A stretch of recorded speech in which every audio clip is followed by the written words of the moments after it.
Hey, what's up, everybody? This is Aglaicles Stamus from GearWERKZ.com and the E2KG Network podcasting channel on YouTube, here with another episode of Out of the Box. Now, this episode is a little weird. It's not quite an Out of the Box, because I've actually had this particular device for quite some time, but I also haven't tested it thoroughly, and part of the reason is because I've been getting hiccups every here and again whenever I have tried to use it. So, the device, which I think by the time I put this video together, I think you might be looking at either over here or over here, I'm not sure which, is the Logitech BRIO 4K Ultra HD webcam for video conferencing, recording, and streaming.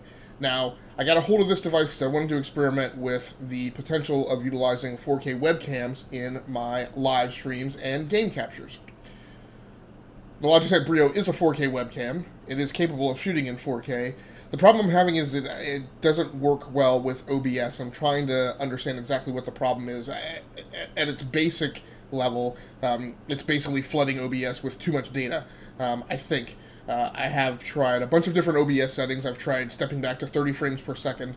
And when I have tested this most rigorously, I've been testing it as the only video source. Now, a couple times, I've tried doing a podcast with it on Google Hangouts. The live show appeared to go fine, but the resulting... but when I pulled the video file back down from YouTube, the video file was stuttering all over the place, so it apparently had problems crunching and keeping up with the 4K input. I have also tried, in fact, you may probably have seen it, but if you go look at the video, the out-of-the-box video that I shot with the HyperX Pulsefire Surge gaming high DPI gaming mouse, I used the BRIO as the on mouse camera, and same thing, OBS. I shot that in OBS, and OBS had a hard time keeping up.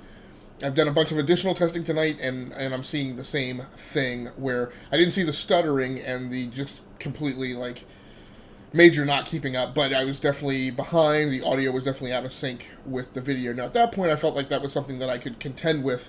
It was a shade better in quality than what I had seen before when trying to use the Logitech BRIO. However, no setting that I utilized, I just couldn't get it, like I said, just couldn't get it in sync. Tried stepping back to 30 frames per second, tried adding some delay in the audio channel. No matter how much delay I seemed to add, it seemed like the video was always behind the audio. So I have flipped over. I'm actually shooting this now using the native Microsoft Windows camera application.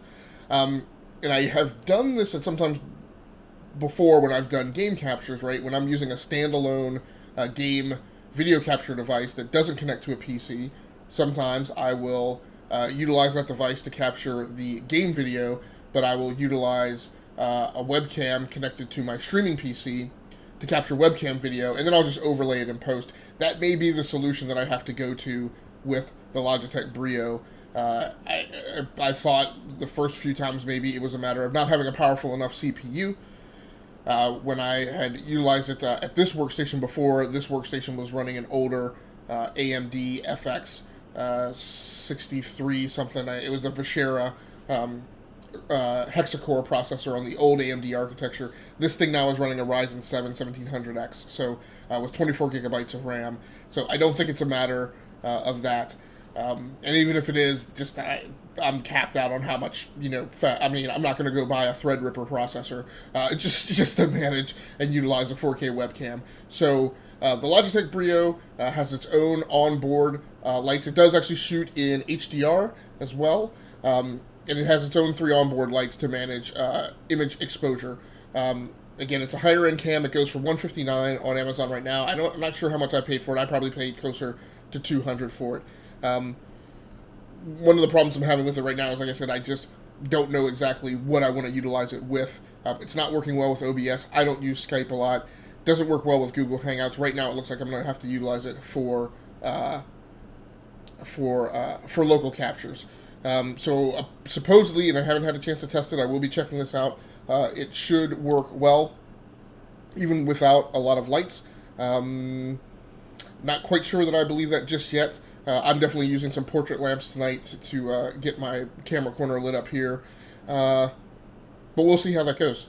I don't expect to get the same type of lighting performance that I get out of my Razer Cryo, for example, which is the Razer webcam that has the ring light integrated and mounted on the camera, which when I use that camera, I don't have to use portrait lights or studio lamps at all.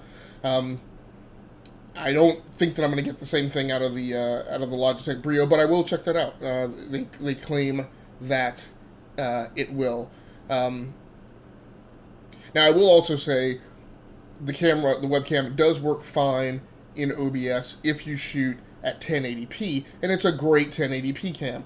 I don't know that you should spend $150 or more to get a high-end 1080p webcam. Arguably, it's probably the best 1080p webcam from Logitech. I also have the Logitech C920 and the C930. Those are both really good. This appears to be as good, probably a shade better. But again, I specifically bought it to try and utilize in 4K. That just may require me to look at some different software applications to utilize to get it working at its best. It has a 5x digital zoom, autofocus, obviously, HDR, 3 light correction, 2 omnidirectional built-in mics. I never use the onboard mic with the webcam, so I'm not going to bother testing that. Maybe it works great. I'm sure Logitech has something on their own website for that. My recommendation for you is just don't do it. Just get another mic. Tonight I'm using the Samson Meteor mic with a black wire mesh windscreen on it, and that's the type of arrangement that I personally prefer. So again, you should be able to see the 3 lights here on the picture-in-picture. I hope that's coming out. It's got a standard kind of Logitech mount here. It does come with this web light cover, so I'm going to pop this down, and maybe the autofocus will flip out. Because I'm going to go away, although you should still be able to see this on my Sony a6000 that I'm shooting the device video with. If you pop off this bottom here, it does have a standard, I think it's 1/4 inch, 1/8 inch, I'm not sure what the size of it is, but it has a standard tripod mount thread underneath it. So I could pull this off and put it right on the Dolica ST500 tripod that I've got my a6000 sitting on now, and it will work fine. I've got about 4 kind of mini tripods, and that's what I used in the HyperX Pulsefire Surge video, so that definitely works. It connects into the camera with USB-C, so it's and it's a USB 3. I'm pretty sure it's a USB 3.0 camera. I should have checked that before the video. I'm not absolutely positive. Hopefully I can find that very quickly, because this video is getting a little bit long and I want to go ahead and wrap it up. I'm not sure. 90-degree field of view, so you can get a nice wide range. Yeah, I will have to find. I'll have to find out whether or not it needs a USB 3.0 connection or not. No, it says it's USB 2.0 or 3.0. So hopefully it uses the larger bandwidth if it's hooked up over USB 3.0. When I have been testing it, if that's a question that you've come up while I've talked about the problems I've had getting the PC or the video or the application to keep up with the 4K video, I have had it connected over a USB 3.0 connection. In fact, when I do live streams and game captures, I always connect the webcam over a 3.0 connection, even if it's a USB 2.0, just because psychologically I feel like I want to have that assurance of having that bandwidth overhead. So, look, that's going to do it for this video. Again, the judgment is still out on this. I like the webcam. It works great. I'm satisfied just using it in 1080p mode. From a cost perspective, because I know everyone doesn't have the option of buying like a rather expensive webcam and just using it in a limited mode. I don't know if that's the right cut for everyone else. So, but I will definitely have word back about this. Keep checking here on the Rounding Off Infinity channel on YouTube, and also check over on my blog, GearWERKZ.com. Thanks so much for joining in. That's going to do it for me. I'm out of here.